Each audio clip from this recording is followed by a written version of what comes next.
Mon maître Jésus-Christ de Nazareth, il a bien dit. Je ne suis pas venu pour abolir la loi. Mais pour faire quoi?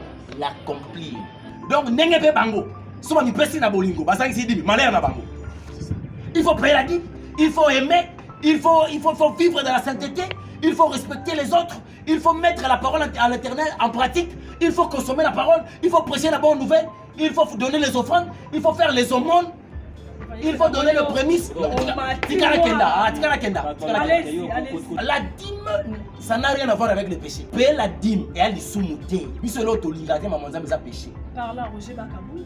Mais c'est le carrément. L'avant-dernière question, nous sommes sous la grâce. Est-ce sous la grâce, avec la nouvelle alliance, nous pouvons toujours continuer à payer la dîme? Non. Non. Non. Tu peux revoir les gambo. 2 Corinthiens chapitre 9, le verset 7. Donc quand on paye la dîme là... Non. 2 Corinthiens chapitre 9, le verset 7. La dîme fait partie de la loi. Or nous, dans le livre de Hébreux 8, 7, Hébreux 8. Donc on ne doit plus payer la dîme. Je te donne les éléments, parce que c'est à bâton rompu. Hébreux 8, 7, 8. Hébreux 8, 13. Maintenant je viens dans 2 Corinthiens 9, 7. Dieu aime celui qui donne avec joie. C'est le carrément. La dîme, c'est la part de Dieu. Ça va passer 24 heures. Est-ce que vous avez 2h40 pour l'ensemble de la journée? Il y a une personnalité belée, il y a belé, babima, dans l'église anini, il y a réveil. Bakoma passif. Après yango, naye kosala remise à pouvoir. Parce que nazali légaliste, nazali démocrate. Je refusais que ça la glissement. Mais mon ko ya ba raison etinda kingai. Eza po vice-président nangai Mantundu ayaki kokutana nangai ayebisi ngai na sambelela ye na batisa ye lisusu atangi série ya basali na Nzambe oyo ba memi ye na société secrète moko bazo benga yango kabale juif. L'évangéliste Sonic Afuta, merci pour l'esprit et longue dénonciation. Pour la pambola. Aux éléments de preuve mozo bomba. Ba comité na colandation na vidéo ko ba que ceux qui te pèse Sony a dirigé l'église. L'église sera sauvée. Oh.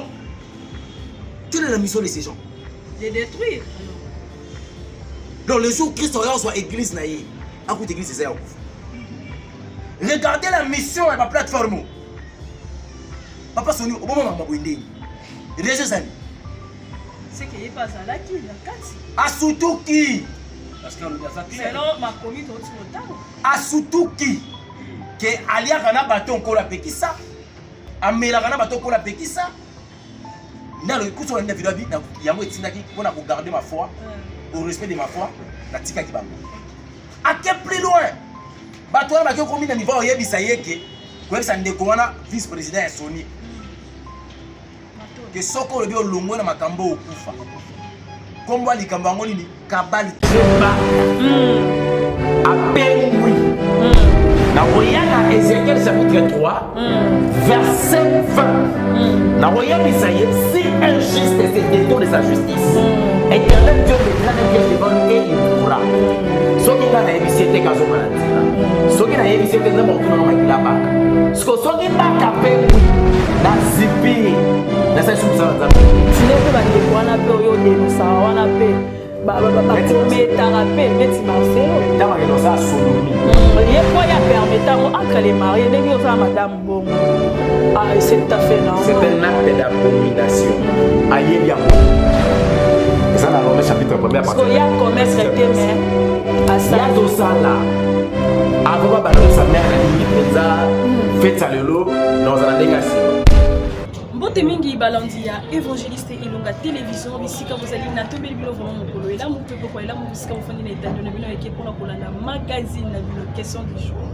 Question du jour oyo kamba makana mwana mboka Clarisse Weti na le frère Jules qui est bisona évangéliste Ilunga tolobaka toujours Yesu Christ moto na yambo Yesu Christ moto na liboso kaka ndenge tozoloba ke l'actualité nous oblige d'être là devant vos postes télévision pour que to meka kolobela ce qui est de l'actualité to meka pe kosimba moi des questions où ils ont ningisa penda moi peuple de Dieu par rapport à certaines vidéos où ils ont circulé sur les réseaux sociaux. Voilà, Nazana, le frère Gilles Kimbeni, on appelle ça le saco. Le saco, la sœur Clarisse Wechi, n'est pas mon ballon, Kabakunya ou Bafis Antaka. Là, ceux qui va pêcher le saco, et moi et l'autre, tu vois, Kabako, et toi, Ayokapé, moi et donc, la personne qui nous montre la mandat parce qu'il y a des amis Bino, vous avez la question du jour. Merci Nabino parce qu'il a confiance dans l'évangéliste de la télévision. Car il a confiance dans l'église de la confession à travers la salle de Yambaka. À chaque fois, Yambaka va salle Nzambe, à chaque fois que vous avez en tout cas, je sais la biso peut quand même bien. Toyambi, l'homme de l'évangéliste Longa, ensemble la sœur Clarisse Wechi, nous avons bégaye, moi je suis Andima, depuis Voilà, merci beaucoup. Évangéliste Longa, le saco. Nzakombaleko. Le saco lissus. Voilà, merci beaucoup. C'est une façon de se dire bonjour. Nous sommes à côté Équateur, moi kilo na bakulutu. Bakulaka. Voilà, merci beaucoup. Évangéliste Boni. Mukolo la ngazo so ilanga na ye évangéliste longa zo tambola na kimia malgré mikakata na mokili satana kolanda biso na sima mokongo likama na ye parce que Michael batika la kasimate aza ko batela ndenge makomna nzambe lobi ono sabanga kanzambe ataka manzolo moko pona kozala pene pene na ye pona kolongola danger saison ya liboso na ye sinon kimia koleka bande connexion ya FFC oh ba ça sou FFC bien moti que FCC ali wana kimia Ah, évangéliste Laura, voilà, avant de avant de vraiment la beaucoup la biso au cambabiso la prière. Éternel Dieu, Jésus-Christ de Nazareth, le roi du monde, le roi du Congo, nous te disons merci. Assistez-nous, débiter, acheminer pour capable de conclure par le nom puissant de Jésus-Christ. Nous avons se prier. Amen. Amen. Le président est malade, amour, par rapport à... Jusqu'à présent, on a eu confirmation mon côté légal d'une manière officielle à niveau de l'autorité en Bokalanga. Donc, ce que Zabongo, je peux souhaiter que bon rétablissement. Ce que Zabongo est, c'est ça, il y a un Congo. Ma vidéo même. Il y a un Congo. Il y a un il paraît-il, il y a un journaliste. Les journalistes sont là, il paraît-il. On a confirmé. Nous avons notion, il y a un lobby. Les communicateurs n'ont pas communiqué. Il y a un ministre. Yamboko Azali, a chargé de la Makamota du gouvernement. C'est ça. Ceux qui ont malade, ils ont souhaité qu'à bonne guérison parce que vous devez beaucoup prier pour votre pays car votre élection en dépend. Or, la personne qui incarne l'espoir de mon pays, c'est mon président de la République. Parce que c'est lui le numéro 1. Azana autorité en Mboka. Or, toute autorité vient de l'éternel. C'est ce que moi j'ai répondu. Alors, qu'est-ce que je dois souhaiter? Que du bonheur, ni dans ma vie qui s'est Mboka Zonga, à continuer Moussala, puis Moussala, Ngambon pour la Pisaki, on a beaucoup de Mboka. Attends que tu m'as dit, pété, mais Nzamba Sungaï. Si le coin est bimaka Eza qui va y parler, on a oublié ce que Eza Bongo n'a souhaité ma guérison. Ce qui peut bongo te kolani misabato ba kolomabé. Ko souhaiter to pe ko souhaiter beaucoup na tout à Mboka Zamboka po et ko sunga pe bango ne l'autre. Parce que Maroc est jusqu'à souhaiter sa mort. Est-ce qu'on peut souhaiter voilà et pas mort? Kasi na mboko comment vous sopesi mutu me condamner sa vie merci pareillement. C'est quoi ça? Me condamner sa vie merci pareillement. Moi vous t'avez merci à vous prochainement. Prochainement. Attaque comme là on coupe à terre. Non, nous devons protéger notre président de la République. Il ne faut pas blaguer. Hein. Tous on a eu. Na mabe na malamu yende Gaza. Wana ka nzebi elobela nzebi. Mais poignate. Mayele, baba, la lingala musu mayele. Lingala ba lingala ndio ya nzebi. Which tata atazando. Alongwe tata. Te akata. Pour ça, au biso moto ba, ça me fait boni. Voilà l'évangéliste Elonga. Après l'émission dernière, on a parlé sur le front de la dîme. Moi, bah, retour. Et mes cas na simino bandi pona oya pona osenga fidèle nazo ngana na mwa bandi ko ba mekaki Komi tungisa moment moke bazo ke éclaircissement te sur la dit. Ke balobi ko maniola ki penza malamu. Motune zaki ni po na maniola ndeni. Confusion, ancienne alliance, la dîme oui, mais la nouvelle alliance, dîme et athée. On croit en Jésus-Christ, notre Seigneur et Sauveur, il n'y a pas la dîme. Je bénis l'Éternel parce que vous avez likambo yo. Maman Wechi. Mon maître Jésus-Christ de Nazareth, il a bien dit. Je ne suis pas venu pour abolir la loi. Mais pour faire quoi? L'accomplir. Et l'union de ceux qui ont kokokisama fait comment on kokisama. Je ne sais pas si les mots accomplissement, les gens vont comprendre. Ça signifie mettre en vigueur ce qui était dit. Il y a eu des présomptions. Toujours présumées. Mais quand la culpabilité est établie, ça signifie la personne d'office, soit il est acquitté, soit il est coupable, il est condamné. Il y a une applicabilité de la chose à faire accomplir. Dans le lien Moussa Ben a droit, dire le droit sur le banc. Livre de Malachie chapitre 3 verset 10 jusqu'au 11.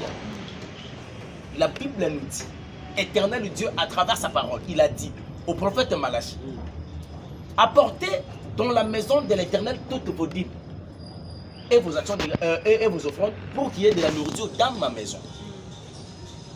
Une nouvelle alliance. Exact. Et un verset mon côté. On koloye soit kolobalika mbutali bato pesa ka dîme. Merci. Koloye soit oyebisa ba yeli yesu ba obi kolo. Ndenge to futa kampako ya kaisa to saka mabe. To saka mamu. Ko ba bibola kisanga no elonga talata. Ba pesi yembungu. Atali atuni bato. Elongi na kombo eza ya nani. Bato ba yanoli ya kaisala. Babi ya kaisala. Bopesa na kaisala. Engolo banini mpako. To sani to futa. Bo futa kango. O etali mpako bopesa no ya kaisala o kaisala ko senga no pesa. O nza ya nzambe bopesa na nzambe. O nzambe pa senga no sani. Nzambe siko sengini. L'offrande, le monde. Bongo dim. Merci papa. Bongo dim. C'est là où les gens vont écouter la confusion. C'est un message des égarés. Maman Wechi, l'exécution de l'obéissance de la parole de l'Éternel est Makambo. Topusani. Yesu pe sika mote bandeko ba olandanga bosinga pinga. En tout cas vraiment Makambo non photo sur sango. Baye bisanga verset o Yesu so pe interdiction na nouvelle alliance. Que opia la dimité. Bala kisanga verset wana.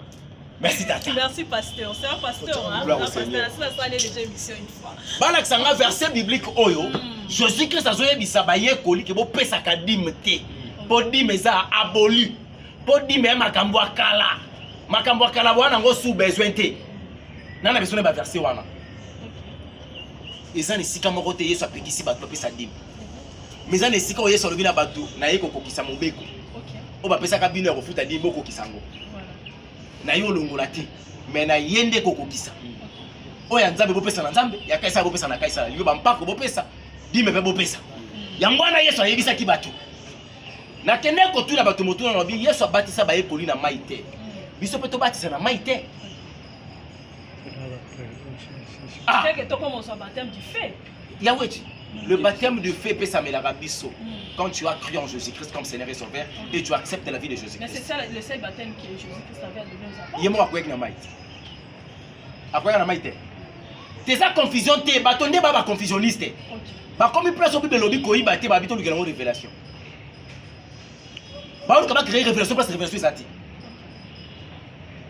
Soko zongi na livre ya Jean chapitre 3 du premier verset jusqu'au 6e. Jésus-Christ parle à un homme qu'on appelle Nicodème. Ayebi c'est likambu ya nouvelle naissance. Ayebi c'est fo botama ya sika pourquoi ya botama ozo baptême ya mai, baptême d'eau. C'est Christ qui a dit cela. La dîme est ali normal, il faut payer la dîme. Ok, évangéliste Elongo. Thomas Fabien, balancer les biso image moko ils ont concerné la dîme. Un évangéliste comme vous, Roger Baka, à contredire ce que tu viens de dire. Pensez au YouTube. Pensez au autobiographiation. Alors, l'avant-dernière question, nous sommes sous la grâce. Est-ce sous la grâce, avec la nouvelle alliance, nous pouvons toujours continuer à payer la dîme? Non. Non. Non. 2 Corinthiens chapitre 9, le verset 7. Donc quand on paye la dîme là... Non. 2 Corinthiens chapitre 9, le verset 7. La dîme fait partie de la loi. Or nous, dans le livre de Hébreux 8, 7, Hébreux 8. Donc on ne doit plus payer la dîme. Je te donne les éléments, parce que c'est à bâton rompu. Hébreux 8, 7, 8. Hébreux 8, 13. Maintenant, je viens dans 2 Corinthiens 9, 7. Dieu aime celui qui donne avec joie, sans tristesse ni contrainte, avec l'exercice de sa propre volonté. Or, la dîme a une contrainte, c'est le 1/10. Alors, si tu donnes moins que 1/10, tu n'as pas respecté. Si tu donnes au-delà aussi, tu n'as pas respecté. Or, dans la nouvelle alliance, nous sommes affranchis de la loi. Nous vivons dans la liberté. Tu peux donner aujourd'hui, tu peux donner demain, tu peux encore donner le mois prochain, tu peux donner tout ce que tu veux, même 90%, elle est meilleure que la dîme. Ça s'appelle la libération. Je suis très déçu, très désolé de voir l'évangéliste Roger Bakanaka Egarema, personne n'a fait Egarema. Egarema. Avec tout je pèse mes mots et je m'assigne. Ça, c'est l'égarement. Kouloutou Sugo Ngolo Bakabungi. Ézéchiel chapitre 3, verset 20. Dans l'Obaka Nakoya, dans verset 1.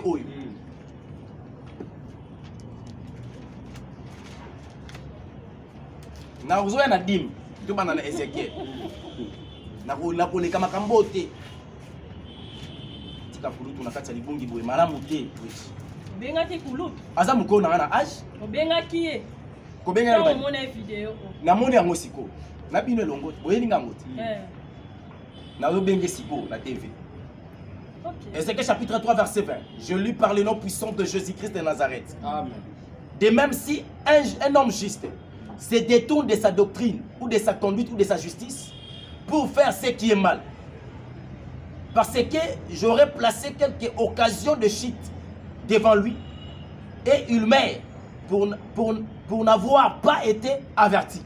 Certes, c'est à cause de sa faute qu'il mourra, et on ne tiendra pas compte de sa conduite juste du passé, mais je te redemanderai son sang. Parole du Seigneur. Amen. Na lui second balobibo. Pour la compréhension mususu. Si un juste se détourne de sa justice, la dîme c'est la justice de Dieu. Quand on respecte cela, on est juste. Si un homme se détourne de la justice de Dieu, de sa justice, il fait ce qui est mal, je mettrai un piège devant lui et il mourra.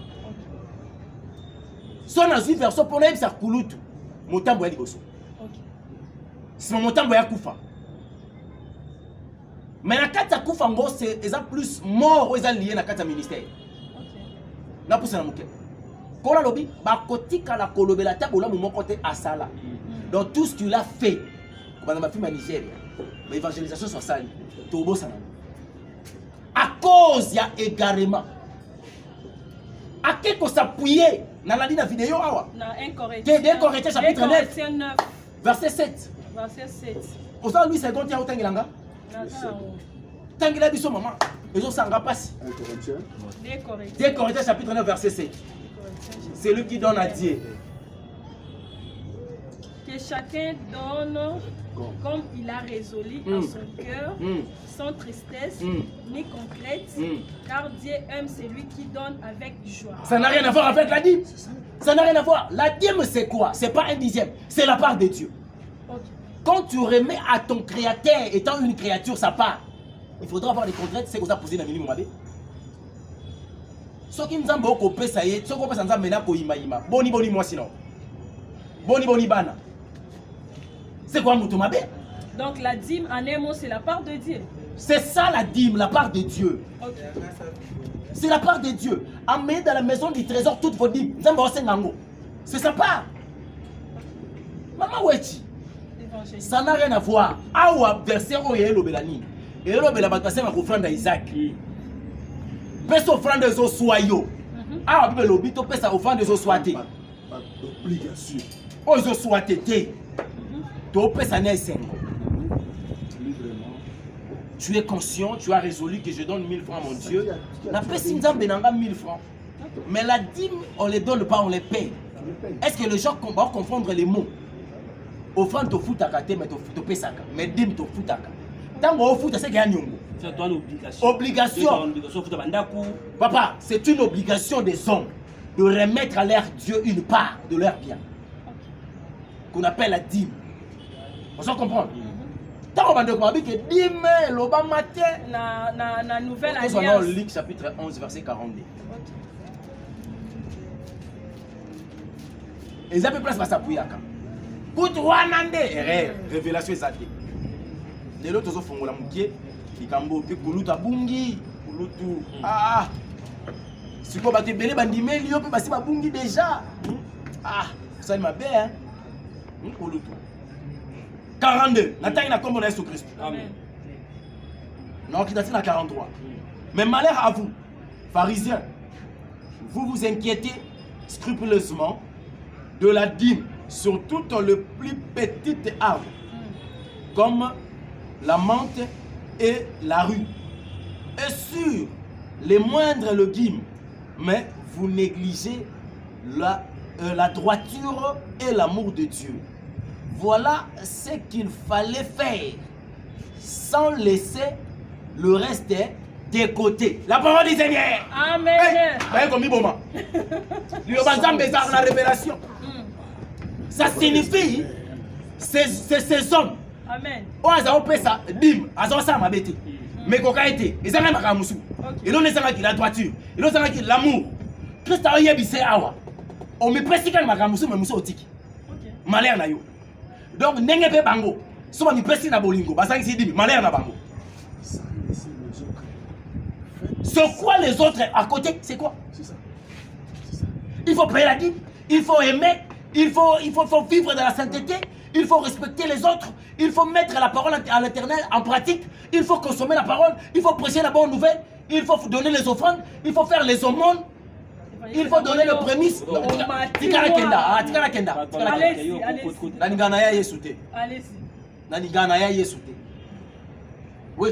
Na komaka te motali boma maela bomoto ya te yesu azwanga comme sang évangéliste na ngosaka neti ata tato abotinga so abungi na makambo ya yesu na bano bungi so okite a dotanga makomi o eze également vidéo eze également je te demanderai na libota na nzambe bana na vidéo te so ba olanda ba considérer ngote ba considérer ma mtolo bana kata bible. Le verset donné par l'évangéliste Roger Baka, ça n'a rien à voir avec la Bible. À Kena Hébreu 13, ils ont parlé sur la loi. Merci Yaya. Tout ça sous la loi. Luc chapitre 18, verset 18 jusqu'au 24e. Naligina sosola mobeko ezani. Pengolu obenga grâce ezani. Ce que papa socha boso qui nous monte à la grâce aussi lié. Tant le bossé mon amour. Luc 18 jusqu'au 24e.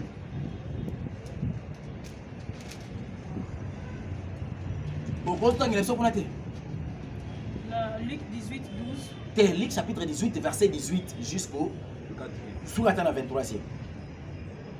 lis au nom de Jésus-Christ. Amen. Un chef interrogea Jésus.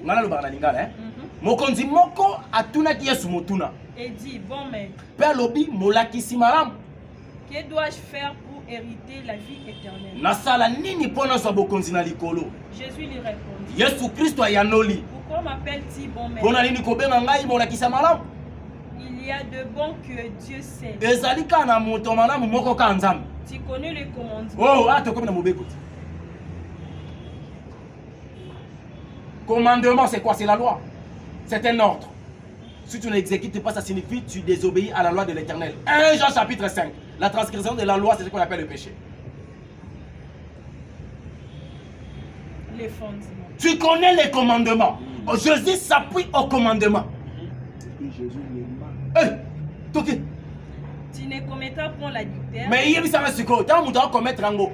Il est sous la loi ou il est sous la grâce? La loi. Ça fait partie de la loi de Moïse. Ok, j'accepte l'ancienne alliance. Ancienne c'est dit qu'on y bâtit. Yesu pas y a lobby mais oyebi qui m'a pas cambo et pekisami. Bon, le quoi ngolo et attends, il c'est que ngolo aussi. Ça c'est deux légions. Tu connais les commandements. Tu ne commettras pas l'adultère. Ça fait partie de la loi de Jésus ou de la loi de Moïse. Mao tso bando kitoko énumérer nyos. Tunangani. Yo ke loko siko ngana lindawana. Eza bakangi mwasi ne kobo. Babi la loi de Moïse a dit mettre en comment mabele. Moi la version na biso. Eza po ezaki ba loka ba argument na bango. Parce que là pesa monde ba révélation avant. OK. Ils sont comment ils sont attaqués dans 4 nous na salle ils sont notés. Pour le moment sont libanga mo liboso. Basongisi. Moto moko abi a mobeko yango ya Moïse saki ne elongwa te elongwe. Yesu ake plus loin lobité. Moïse kuta lobi soki bakuti mwasi ne kobo. Menga obika oyo atali mwasi na miso olula asa sumuki ne kobo. Bon siko entre Yesu na Moïse na ati mobeko. Pe mobeko le ki passe eza yana. Mais il s'agit de que la loi, les gens parlent. Jésus respectait la loi et Jésus aimait la loi. La parole de l'Éternel, la vie chrétienne est résumée aux lois. Il faut respecter la loi de Jésus-Christ, qui est sa parole, et vivre conformément à sa parole. Nous avons reçu la grâce. Sous la grâce, ça signifie quoi? Le salut était venu aux Juifs. Il fallait qu'il va bénéficier d'un gros local parce que bango banda ko kanisa que le sauveur quand il viendra ba comme gagner ba romain la guerre. On dit ba on ba na kanisa. Ce que ba ye ba on aka ba souffrir ba bise que miskin wa yete. Oh la captivité Christ banda ko lobela que aoye ko sauver mokili. Eza na Marc chapitre 16. C'est lui, aller partout dans le monde, faites les mes disciples. C'est lui qui croira annoncer la bonne nouvelle. Or, qu'on croit à la bonne nouvelle, il sera plus condamné, il sera sauvé. Or, la condamnation, c'est la condamnation éternelle dans la spiritualité où nous devons délivrer. Christ est venu pour nous sauver vers l'enfer. C'est une loi. Jean 3,16, la Bible va bien. C'est conditionnel pour entrer même dans le royaume des cieux. Car Dieu a tant aimé le monde qu'il a donné son Fils unique, afin que quiconque te croit, si tu ne crois pas. Papa, si tu as la ligue, voilà, la mois 18, expliquez, on parle aussi de la dîme, là, un pharisien qui. Ligue 18, combien? 11. Si, la 13e. Tanga, merci. Le pharisien debout priant ainsi en lui-même. Oh Dieu, je te rends grâce de ce que je ne suis pas comme le reste des hommes, qui sont ravisseurs, injustes, adultères ou même comme ces publicains. Je jeûne 2 fois par semaine, je donne la dîme de tous mes revenus. Le publicain s'éteignant en distance n'osait même pas lever les yeux au ciel, mais il se frappant la poitrine en disant: oh Dieu, sois apaisé envers moi qui suis un péché. Ok. Ce message est lié à moto ou à reconnaître ma somme. A quand ça que dit me kosimbolé et ko futele ngambali sou. Ah mais nouvelle alliance ka dit mais ils ont la nouvelle alliance. Et à la place monter ko la pexa ki ko la zone reconnaître moto oyo malgré afuta ka dimete. Mazana ka pasteur ba kesena na futa dimete ni bisanga na moyipi. Mais moto azo futa dimete. Azana kobete lango tolo ngane na saka bunga saka boite ako senga nzambe pardon te wande moto mabe. OK. Mingo bateke dime na wana ndia mabe. Te lolenge na kosela ndia mabe. La dîme ça n'a rien à voir avec le péché. Payer la dîme et aller soumuter. Biso lo to lingate maman nzambe za péché. Par là Roger Bakabungi. Mais c'est le carrément. C'est le carrément. Ça, c'est la voie de l'égarement, maman Witch. La dîme est mauvaise. Avec tout ce que Roger Baka nous a donné, avec tout l'enseignement, moi, je dis que moi, quand ça m'a à l'Obaka, les lois que l'égarement. Mais tout est possible. Quand on a eu ce côté, on est sur la prompte, mais on est sur le Cameroun. Bon, moi, ça côté Kana. Tant que l'on a Moïse, on va Kinzambe. Mutamona mokongo nzambe na bomo isaka kufa. Mutakabola bibale. Non, ko banana nzambe ya prompte. Ko tambo ane so ko kite obunga. O risque ko mate. Ko lutu fa revoir les cambo. Azonga ko ta prière à tout nzambe. Arozonga. Yahweh, tu n'as pas biso, la dîme c'est la part de Dieu. Ça m'a payé biso 24 heures. Est-ce que vous avez dit que ça a 2h40 pour nous enlever la journée? Faut payer ça. Il y a une dîme là. Il y a mon cours. Toutes vos dîmes. Est-ce que vous avez bien? Il y a un mis sur l'hôtel. Ah! Et là, quand vous avez dit que vous avez dit que vous avez dit que vous avez dit bon, si vous avez dit que vous avez dit Pasteur Nana ngopa ayako koma bim. Et puis ligamba okabola ancienne alliance na nouvelle alliance na mituna. Tango ba okabola ancienne alliance au monde ba yoza. On les ancienne alliance. Mais so ba luka exemple. Au monde ba so na nombre. So ba so na nombre te ba okina nemi. Oh Joseph Afani. Bo ko lukani na nemi, bo ko lukani na nombre, on des ancienne alliance. O kuna ne ba expliquer ngo bien. Il y a la dîme de butin. Il y a la dîme de dîme. Ba comment luka ngo explication quand ancienne alliance? Qu'est bon ancienne alliance? Boya qu'on nous explique ça dans la nouvelle alliance. Est-ce qu'on colle au Pékisango? C'est l'égarement. Ça, c'est l'égarement. Je suis très désolé. Parce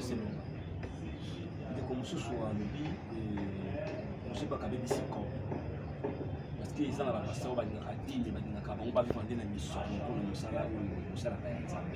L'évangéliste longue à Betty et le quoi Betty. Évangéliste Baka. Évangéliste Baka, Betty le quoi Betty.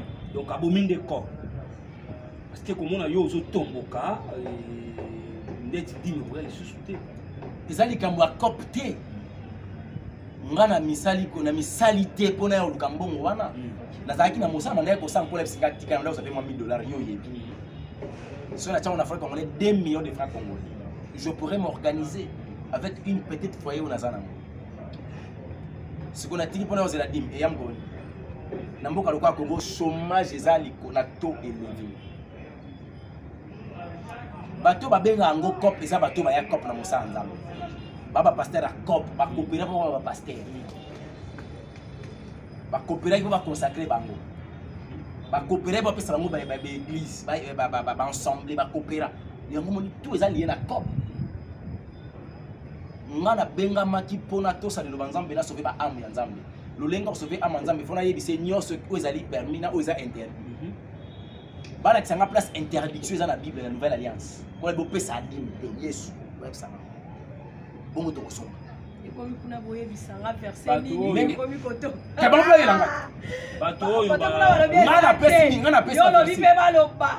Place ni kolo peki c'est ça peki ça qui na nouvelle alliance. Et casse. Oto ça te okola peki. Sur la message na bato balobaka evangeliste longa tala kaka kulutu. Ah te alobaka bien que soki abungi. alongo peka ezali na makambo makomi nde basali nde kokabwana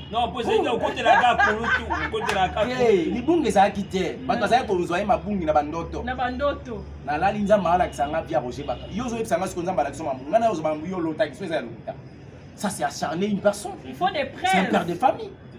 Mais tant que les vidéos pour le Gamboké, dis mais ma bête, ma bête, n'est pas yé. T'es couru dans la liboum. Parlons de. Évangéliste Longa et Tolini to landa sous vidéo mususu pour pesa biso idée. Mais Tolini to lo bayango mais avant to lo bayango to landa moi vidéo tout comprendre na bandi ko landa biso et réalisateur na biso émission le Thomas Fabien Pori balancer biso vidéo. C'est parti. Par il y a une personnalité belé, na bato belé, babima na église anini, il y a réveil. Bakoma passif.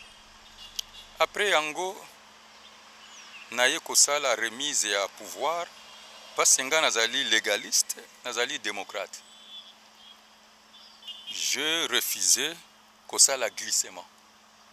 Mais moko ya ba raison etinda kingai eza po vice-président na ngai Mantundu ayaki kokutana na ngai ayebisi ngai nasambelela ye nabatisa ye lisusu atangi seri ya basali na nzambe oyo bamemi ye na société secrète moko bazobenga yango kabale juif oyo nazoloba batémoin bazali alobi ete kuna tobimaka na molimo toke tokuta motu moko tozomona ete azongenga bayebisaki biso ke ezali aspect caché ya Bible. Tango ekopesa makambo alobi tango na lobi ke nalingi na bima babisenga soko bimi okokufa. Na tuni yoza mo Kristo né de nouveau. Eloko nini etinda kiyo oyeba kokota na makambo oyo. Banani pe bakotisi yo atangi anazolo bezali kamboto kata yango na conseil. Natikali kobenga bato nyonso bazaki na conseil na bampaka kosolola likambo yango. Et après nazwaki conduite ya bwanya, mais à cause de ma foi, parce que na monaki bapaka olieba juger makambo ndenge tolobaki balandeli yango te po ba preuve ezali pe ndeko yango ayaki kokufa pe tokundi ye na liwa na ye ba mystère ebele eleki soko lingi je tout le preuve nakokolakisa yo po bato azonga na loba. Alors nasalaki remise ya pouvoir, nasalaki démission. Période nasalaki démission ayebisi nga boye. Kuna bipai tokendeke balobi bakoki kopesa soni ata mus église réveil te po église ekobika. Na tuna question wana na baninga nyonso balobi ono tolobaki tokopesa église otambusa te po yo za divorcé. Alors na tuni bino botala na biso nyonso banganga nzambe ba divorcé baza boni. Merci beaucoup.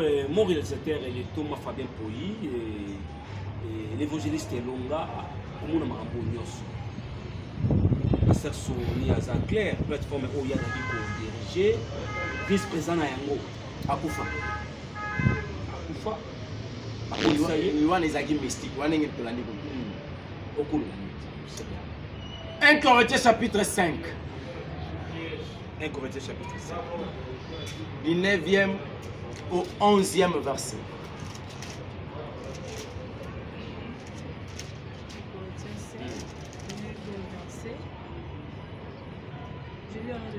Oh, sous la 12. Amen. Amen. Je vous ai écrit dans ma lettre Nakomela kibino na mokanda de ne pas avoir de relation avec les débauches. Ah, bosangana te na bato nekobo. Non pas d'une manière absolue avec les débauches de ce monde. Ou avec le cupide et les ravisseurs. Wana nkola opekisa biso. Nenga opekisa papa Soni. Ketango bosangana biloko na bino na yaka soki ba RC soki C, soki ba RCC soki RC soki RC soki nini. Nakomela kabino bosangana kate na ba miyipi. Ba débauché bato nekobo. Bato na koyiba mbongo, bato na lokoso mbongo, ba cupide. Ou avec les idolâtres. Bato bagumba melaka mbongo, bagumba melaka bato, bagumba melaka bikeko. Autrement, il vous faudra sortir du monde. Tango moko sengeli bo bima na mokili.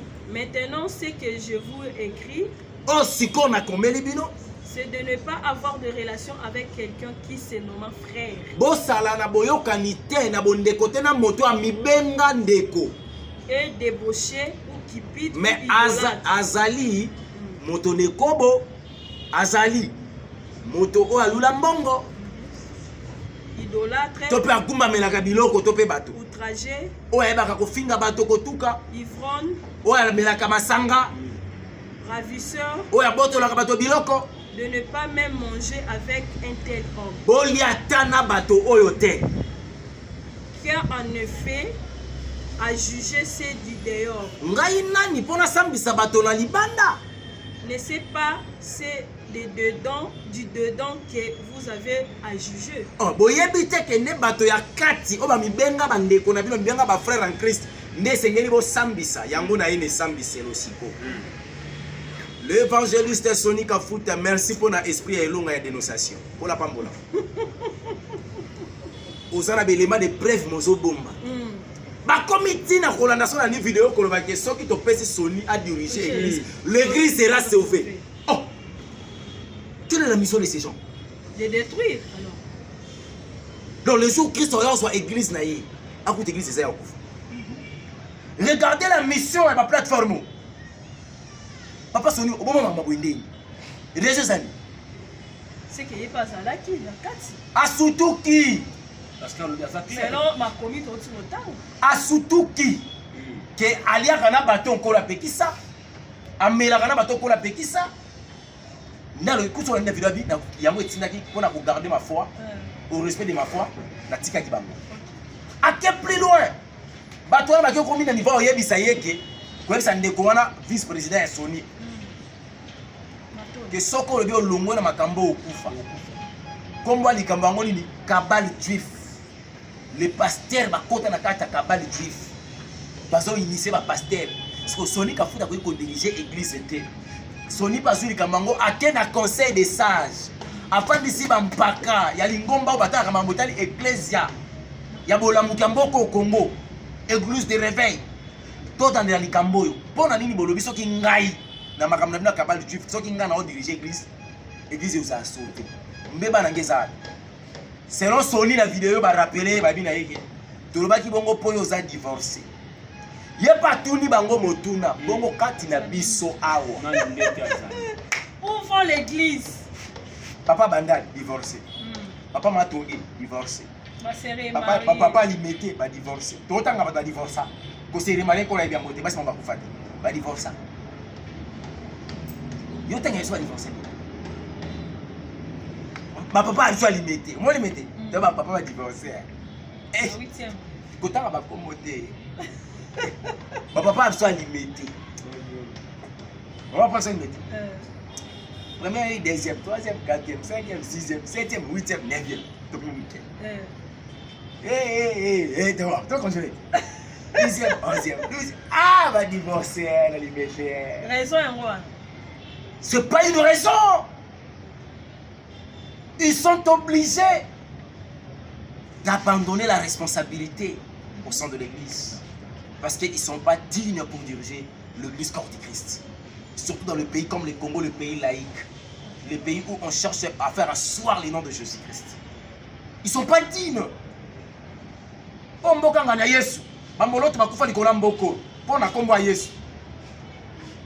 La raison de sauver l'église, les acquis pour la défense, je ne comprends pas sa réflexion. Babata Makibala, c'est qu'aux alliés impidiques. Batata qui est impidique, aux a divorcé, le cause a divorcé, et l'ingolo baké, aux a droit de diriger l'église corps du Christ. Tandis que Bango va divorcer. Mais Bango diriger l'église Moussous. Non, c'est faux. Kabal Djifané, c'est quoi? Oh, c'est ça, secte à magie. Nous, on a Maïkari, on a Rose Croix, on a Kankaro, on a Bouddha, Kabal juif. Est-ce que nos pasteurs se retrouvent là? So Monica Balati Banzamba, Kabal juif. Bache ba effort, bata Kabal juif. Ba comment ba Kipan, Kabal juif. Ba Croix, Kabal juif. Ba Kan, Kabal juif. Azui Seke, ba mwana di Seke, Kabal juif. Bikamuke mafuta, Kabal juif. Bikamuke mai, Kabal juif. Mutabika na kombo Yesu Kristo. Il est mbata Kabal juif angwana. Yango moni siko ke evangeliste Soni kafuta bite. Pona bate la kondima nangana kwa na boya bite. Boza makambo na bino. Parce qu'on a yatuni moto na moto ba pesi est-ce que aza initié toté. Bazo jouer. Eh, kolo sungai. Nani na Na ebite. Évangéliste. Na kana kati te. Makambo ya sofi. Na kana kati te. Na ebite.